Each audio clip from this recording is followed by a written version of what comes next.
Alors aujourd'hui, je vais m'occuper d'un ampli Bass Habit, le SE3100.1DF. Alors cet ampli, le client m'indique sur le papier qu'il reste au clip, enfin que la LED clip reste tout le temps allumée.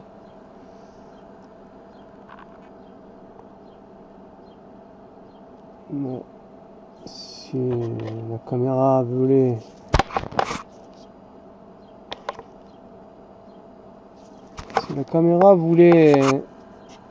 voilà, donc le clip il reste tout le temps allumé.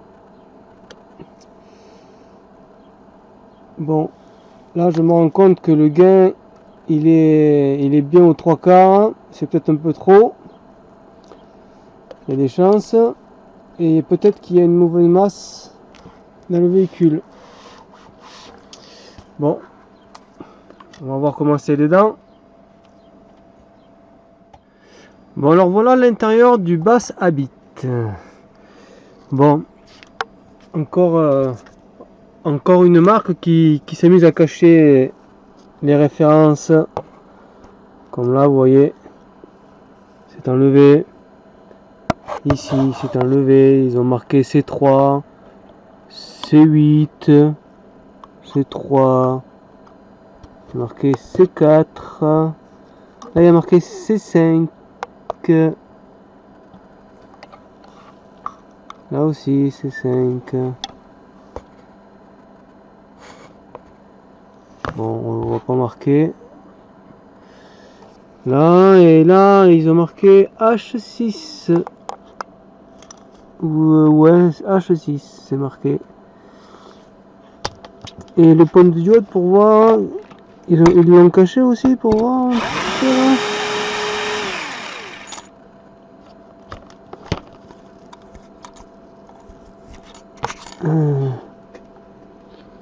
Même là, hein, ils ont marqué, ils ont caché. Ils les ont enlevés là aussi, apparemment. Il y a marqué S1 et S2.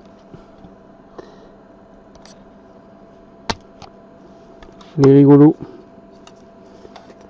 Bon, ça va pas m'empêcher de le réparer, mais c'est quand même des enfoirés de cacher toutes les références comme ça. Voilà, c'est fait pour pas que vous puissiez les réparer, que personne puisse les réparer, pour que vous les jetiez et puis que vous en rachetiez un autre. Voilà, leur politique. Ça devrait être interdit. Surtout qu'avec l'écologie, tout ça, ça aide pas tout ça. Et ça nous empêche de travailler. Enfin, moi personnellement, j'ai pas de problème pour ça là, mais enfin, bon voilà. Bon, je vais m'en occuper, je vais voir ce qu'il en est. Voici le derrière du Habit. Bon, a priori déjà l'ampli il subit de l'humidité. On voit bien le verre de gris là, qui s'installe un peu partout, tout ce qui est blanc là. Vous voyez, comme là par exemple. Je vais se mettre la lumière un peu. Vous voyez.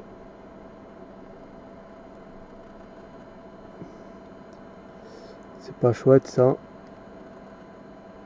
Bon, je vais nettoyer, hein. Je vais les enlever. Parce que ça, ce verre de gris là, ça s'accumule, c'est le cancer du cuivre quoi. Et ça bouffe les pistes, ça bouffe les composants.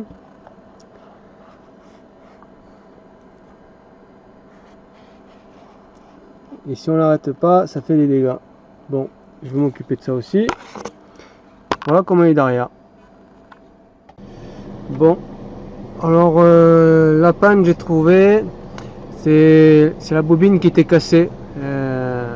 L'ampli doit être sûrement sur un caisson ou je sais pas. Enfin, l'ampli doit vibrer, j'imagine. Donc ce n'est pas à cause d'un problème de courant, d'un manque de courant. Donc, enfin, je sais pas encore, hein, en tout cas j'ai réparé ça. Il me faut enlever encore les verres de gris qui est derrière et je vais tester voir si l'ampli fonctionne ou pas.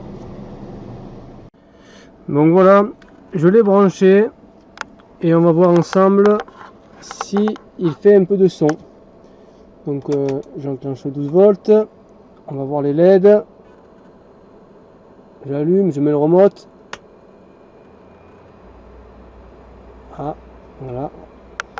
On entend le ventilateur tourner. Je vais mettre le son pour voir.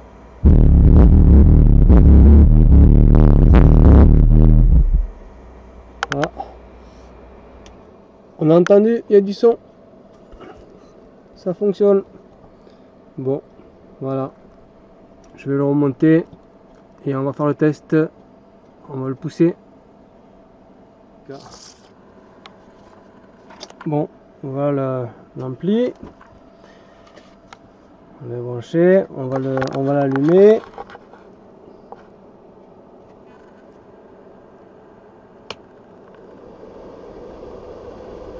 Voilà. Bien, je vais mettre play.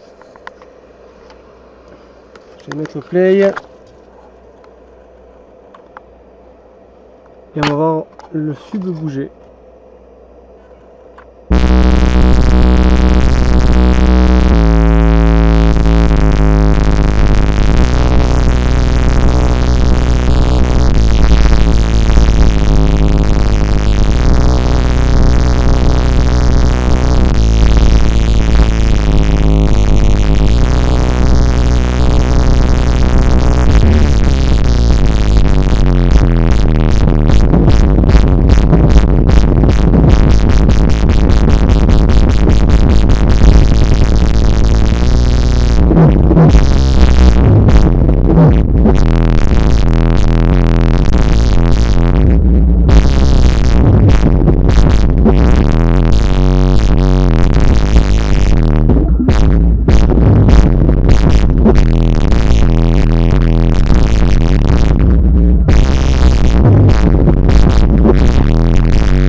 L'ampli fonctionne correctement.